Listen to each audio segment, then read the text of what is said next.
దేవుని నామములో అందరికీ వందనములు. ఈరోజు దేవుని దివ్యవాక్యము యెషయా గ్రంథము 41వ అధ్యాయము 10వ వచనము.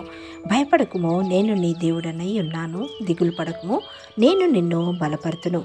ప్రియమైన దైవజనమా, జీవం గల దేవుణ్ణి నీ దేవునిగా చేసుకొని కూడా ఈ దినము నీవు భయపడుచున్నావా? మహోన్నతుడైన దేవుడు ఈ దినము నీతో మాట్లాడుచున్నాడు.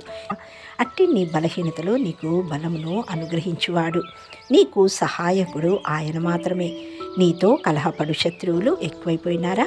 దేవాది దేవుడు నీతి అని తన దక్షిణ హస్తము చాపి తన భక్తులను రక్షించి ఆదుకొన్ను. నీవు వెతికినా నీ శత్రువులు నీకు కనబడరు.